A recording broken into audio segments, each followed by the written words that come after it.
नाज़रीन, पाकिस्तान के अंदर बहुत सारी खबरें ऐसी हैं जो छुपाई जा रही हैं, जो अवाम की नजरों से दूर रखी जा रही हैं। पाकिस्तान का मीडिया मुकम्मल तौर पर कंट्रोल्ड है, मैनेज है और बहुत सारी खबरों को बिल्कुल साइडलाइन कर दिया जाता है। इस वक्त आजाद कश्मीर के अंदर जो सूरत हाल है वो सूरत हाल ठीक नहीं है। कश्मीर के अंदर हालात खराब है और बहुत ज्यादा खराब हो गए हैं। कश्मीर के अंदर एक टकराव की सी सूरत हाल बन गई है कि अवाम और रियासत, रियासत की मशीनरी, रियासत के इदारे बाकायदा से आमने सामने आ गए हैं। अब ये वीडियो देखें, ये वीडियो सहसा की है और वहां पर आजाद कश्मीर के जो वज़ीर आज़म है अनवारुल हक साहब वहां पर जाते हैं, रात की तारीकी में सहसा से ये निकलने की कोशिश करते हैं, लेकिन तमाम तरह अवाम सड़कों के ऊपर मौजूद है। लोग अपने घरों से बाहर आए, लोग उमड़ आए और उन्होंने नारेबाजी की है, शदीद नारेबाजी की है और उन्होंने कहा कि चोर वज़ीर आज़म हमें मंजूर नहीं है, हम किसी भी तौर पर चोर वज़ीर आज़म को मंजूर नहीं करेंगे। ये जो रिजीम चेंज की गई कश्मीर में, रात की तारीकी में एक वज़ीर आज़म मुसल्लत किया गया, उसे मानने से लोगों ने इनकार कर दिया है। अब ये सूरत हाल बहुत सीरियस है, ये सिर्फ एक वीडियो नहीं है, बल्कि इससे पहले हामिद मीर साहब जो कश्मीर के अंदर सूरत हाल बन रही है उसके बारे में खुलकर यह कह चुके हैं, बल्कि चीखों पुकार उन्होंने की है कि कश्मीर में बगावत हो गई है और वो हालात बहुत ज्यादा टकराव की सी कैफियत कश्मीर के अंदर बन गई है। ये 5वां महीना है तकरीबन लोगों ने कश्मीर के अंदर बिजली के बिल्स नहीं दिए। ये जो तहरीक है इसका आगाज रावलाकोट से शुरू होता है। रावलाकोट के लोगों ने यह फैसला किया, डिसाइड किया कि जो बिजली के टैक्सेस उनके ऊपर लगा दिए गए हैं ये किसी भी तौर पर वो नहीं दे सकते, उनकी पहुंच से बाहर है, लिहाजा वो नहीं देंगे। उसके खिलाफ रावलाकोट में एहतजाज हुआ, रावलाकोट से एक तहरीक शुरू की कि बिजली के बिल्स हम नहीं देंगे, बिल्स का उन्होंने बाइकआउट किया। उसके बाद वो तहरीक पूरे आजाद कश्मीर में फैली, पूरे आजाद कश्मीर के लोग सड़कों के ऊपर आए, वो तहरीक पाकिस्तान के अंदर भी फैली, लेकिन पाकिस्तान में दौस, धमकी, बदमाशी, आंसू गैस, शल, गिरफ्तारियां, ये सब कुछ करवा के लोगों को खामोश करवा दिया गया। लेकिन कश्मीर के अंदर सूरत हाल बिल्कुल डिफरेंट हो गई, सूरत हाल और ज्यादा खराब हो गई, बिल्कुल टकराव सी किसी कैफियत हो गई और कश्मीर के अंदर खासतौर पर रावलाकोट में लोगों ने धरना दे दिया। लोग सड़कों के ऊपर बैठ के उन्होंने तंबू लगा लिए, उन्होंने कहा कि हम पुरअमन एहतजाज करेंगे, लिहाजा बिजली के बिल्स नहीं देंगे, हम इसका बिल्कुल पैरा करेंगे। रावलाकोट से शुरू होने वाली तहरीक बाग, उसके बाद मुजफ्फराबाद, उसके बाद मीरपुर, हर जगह पर पूरे आजाद कश्मीर में फैली। फिर अनवारुल हक काकड़ साहब ने, काकड़ साहब नहीं है बल्कि अनवारुल हक साहब है, काकड़ साहब तो पाकिस्तान के वज़ीर आज़म है, अनवारुल हक साहब ने रावलाकोट में रात की तारीकी में एक फोर्स भेजी और वहां पर नौजवानों को मरवाया, जिसके बाद तमाम तर स्कूल्स बंद हुए, तमाम तर कश्मीर की दुकानें बंद हुई, पब्लिक ट्रांसपोर्ट बंद हुई, पब्लिक जो जो जो प्राइवेट हॉस्पिटल्स थे वो सब बंद किए गए और तमाम तर लोग सड़कों के ऊपर आए। मैसिव डेमोन्स्ट्रेशंस, मैसिव प्रोटेस्ट हुए और अभी तक की इतलात के मुताबिक लोग बाकायदा से वफदा को लिख रहे हैं कि उनके जमीनों में से खंबे उखाड़ कर ले जाएं, अब तारे उखाड़ कर ले जाएं, नहीं ले जाते तो हम उखाड़ कर दे देते हैं, लेकिन बिजली के बिल्स नहीं देंगे। लोगों की डिमांड्स अब ये भी हैं कि आटे के ऊपर भी सब्सिडी दें और जो खासतौर पर प्रोटोकॉल है, जो वज़ीर आज़म साहब या वहां के जो लोकल कैंडिडेट्स हैं, जो लोकल मुंतखब नुमाइंदे हैं, जो प्रोटोकॉल हु करती हुई गाड़ियां आगे पीछे लेकर आते हैं, ये लोगों ने मानने से इनकार कर दिया। जीरो क्राइम है वहां पर, किसी को थ्रेट नहीं है, किसी को खतरा नहीं है, अपने लोग हैं, आम आवाम है जिनसे वोट लेकर आते हैं। वहां पर लोगों ने कहा कि हम इसे तज़हीक समझते हैं कि हमारा मुंतखब किया हुआ नुमाइंदा प्रोटोकॉल के साथ आगे पीछे गाड़ियां लेकर हु करता हुआ जलवे के साथ यहां पर आए और हमारे बीच से होता हुआ आए और जाए। उन्होंने प्रोटोकॉल के भी मानने से इनकार कर दिया। तो एक टकराव सी कैफियत है, सीरियस कैफियत है। लेकिन ये खबरें पाकिस्तान में रिपोर्ट नहीं की जाती, बल्कि ऐसी खबरें सोशल मीडिया पर जब रिपोर्ट होती हैं या सियासत.pk के प्लेटफॉर्म से जाती हैं तो उसके बाद गैर कानूनी तौर पर सियासत.pk को भी पाकिस्तान में बंद कर दिया गया है। एक लंबा टाइम हो गया है सियासत.pk बंद है। आपको भी किरदार अदा करना है, जरूरी है कि आप ना सिर्फ ज्वाइन के बटन पर क्लिक करें, पैट्रियन में जाएं, हमें सपोर्ट भी करें और साथ साथ चैनल को लाइक और सब्सक्राइब भी करें, ताकि ऐसी बहुत सारी खबरें जो कि मीडिया में सेंसर की जा रही हैं, मीडिया में रोकी जा रही हैं, वो आप तक पहुंचाई जा सके। एक और खबर है और ये बड़ी अहम तरीन खबर है, ये डॉक्टर मोहित पीरजादा साहब का एक व्लॉग है और इस व्लॉग के अंदर एक दफा फिर डॉक्टर मोहित पीरजादा जज्बाती हुआ है, एक दफा फिर उनके लिए बड़ी मुश्किल हुई है ये खबर आपको देते हुए। और ये अली नवाज अवान साहब के हवाले से, अली नवाज अवान जो गायब होते हैं, जिन्हें उठाया जाता है, अगवा किया जाता है, गिरफ्तारियां नहीं होती, ये गिरफ्तारियां इस तरह से नहीं होती, गिरफ्तारों से किया जाता है जिसे 24 घंटों के अंदर अंदर अदालत में या मजिस्ट्रेट के सामने पेश किया जाए। जो बंदा 15 दिनों से गायब हो वो गिरफ्तार नहीं होता, वो अगवा होता है, उसे उठाया जाता है। तो अली नवाज अवान जब उठाए जाते हैं, जब अगवा होते हैं, उसके बाद अचानक से जहांगीर खान तरीन और अलीम खान के घर से वो उमड़ आते हैं, वहां पर निकल आते हैं। उनके गले में जो तहरीक इस्तेकाम पार्टी है उसका गले में मफलर पड़ा होता है। तो इस बारे में डॉक्टर मोहित पीरजादा साहब ये कहते हैं कि उनकी बेटी और अली नवाज अवान साहब की बेटी इनके आपस में ताल्लुक थे, इसी साथ पढ़ती भी रही हैं। तो उन्होंने कहा कि मेरी बेटी ने जब अली नवाज अवान की बेटी से पूछा कि किन हालात में अली नवाज अवान साहब जब उन्हें गिरफ्तार कर लिया गया था, उठा लिया गया था, तो उसके बारे में उनकी बेटी ये कहती है कि बराए मेहरबानी इस बारे में हमसे ना पूछें, क्योंकि मामा ने कहा हुआ है कि इसके ऊपर आपने बातचीत नहीं करनी है, हमने सब कुछ अल्लाह के ऊपर छोड़ दिया है। ये मुंतखब नुमाइंदे हैं,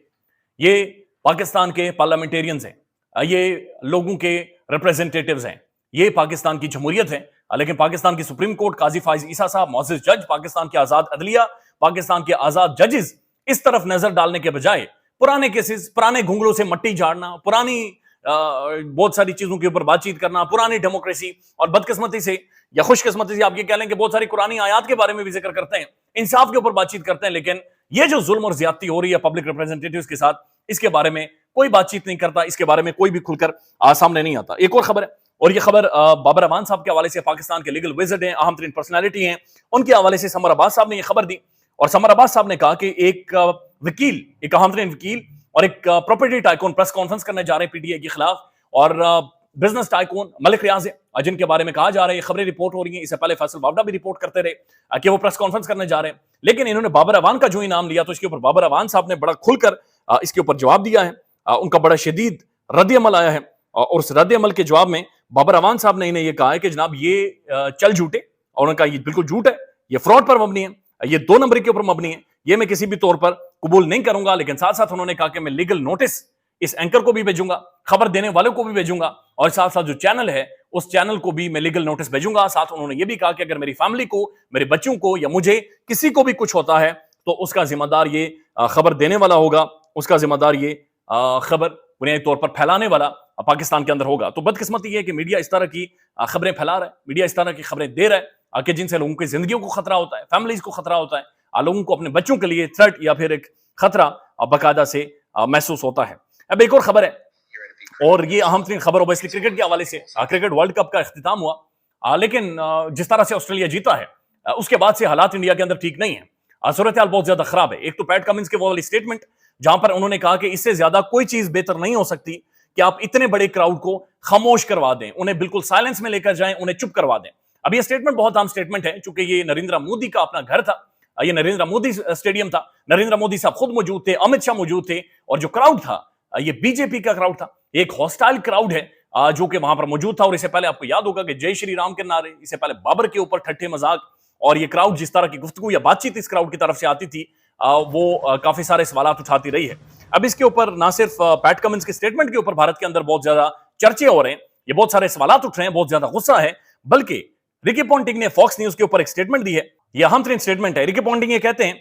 this is the win of justice against cricket mafia, your money and power is still not winning world cup for you, how embarrassing. Ricky Ponting ने कहा है कि जनाब ये जस्टिस अगेंस्ट क्रिकेट है कि हमने माफिया से गेम निकाली है, your money and power is not winning world cup for you, ये आपका पैसा जो आप आईपीएल के जरिए निकालते हैं, जो पैसा आप क्रिकेट के जरिए बनाते हैं, जिस पैसे के जरिए आप आईसीसी को कंट्रोल करते हैं, आप आईसीसी को मैनेज करते हैं, जिस पैसे के जरिए आप क्रिकेट को सामने रखते हुए दुनिया के साथ पॉलिटिक्स करते हैं, और जिस तरह से आपने एशिया का पाकिस्तान से छीनकर एक हाइब्रिड मॉडल पाकिस्तान का बाजू मरोड़कर उसे श्रीलंका के अंदर शिफ्ट करवाया, उसके बारे में रिकी पॉन्टिंग कह रहे हैं कि वो आपको वर्ल्ड कप नहीं जीता रहा। ये एम्बैरेसिंग है, ये शर्मनाक है, ये बहुत ज्यादा शर्मनाक है। फिर बहुत सारी वीडियोस भी बाकायदा से वायरल हुई हैं जहां पर पैट कमिंस बल्कि ऑस्ट्रेलिया के बहुत सारे खिलाड़ी बैठे हुए हैं और उन्होंने वर्ल्ड कप को अपने पांव के नीचे रखा हुआ है, पांव वर्ल्ड कप के ऊपर रखे हुए हैं, और बड़ी एक इन पिक्चर्स की, इन तस्वीरों की भी ज़ाहिर है एक इंपॉर्टेंस है, इनकी भी एक वैल्यू है जो कि नजर आ रही है। फिर एक और वीडियो सर्कुलेट कर रही है जहां पर नरेंद्र मोदी साहब पैट कमिंस को वर्ल्ड कप दे रहे हैं, लेकिन वर्ल्ड कप देने के बाद जिस तरह से वो जाते हैं, ये जाना उनका पाकिस्तान में जोड़ा जा रहा है कि फुफी इस तरह से जाती हैं शादियों में रूठकर, लेकिन मोदी साहब जिस तरह से गए हैं वो डिसरेस्पेक्टफुल महसूस हुआ है। उसे डिसरेस्पेक्टफुल कहा जा रहा है क्रिकेट की दुनिया में कि पैट कमिंस को अकेले छोड़कर वर्ल्ड कप देकर मोदी साहब जान छुड़ाकर बगैर दिलासा दिए, बगैर सलाम किए वहां से निकल लिए, यानी वहां से बिल्कुल साइड पर हो जाते हैं। एक और वीडियो सर्कुलेट कर रही है, और ये वीडियो एक मखसूस साफी कुछ सवाल पूछ रहे हैं, ये शेर अफजल मरवत साहब से पूछ रहे हैं, और मरवत साहब के बारे में आपको पता है बड़ी खुलकर बातचीत करते हैं, तो मरवत साहब की खूबसूरती के ऊपर बार बार बातचीत कर रहे थे, तो आज के बाद वो अब सवाल ऐसे नहीं करेंगे। मरवत साहब ने जो जवाब दिया, उन्होंने कहा जनाब ये खूबसूरती के ऊपर आप सवाल कर रहे हैं, आप गे तो नहीं है कहीं। तो इस तरह का मीडिया भी है कि जो बंदे की जातियात के ऊपर, अपीयरेंस के ऊपर और एक मजाक और ठट्ठे की सूरत में हर वक्त जाता है, जिस पर शेर अफजल मरवत साहब ने एक जबरदस्त जवाब दिया, और वीडियो भी सोशल मीडिया पर सर्कुलेट कर रही है। ख्याल रखिएगा अपना, अल्लाह हाफिज।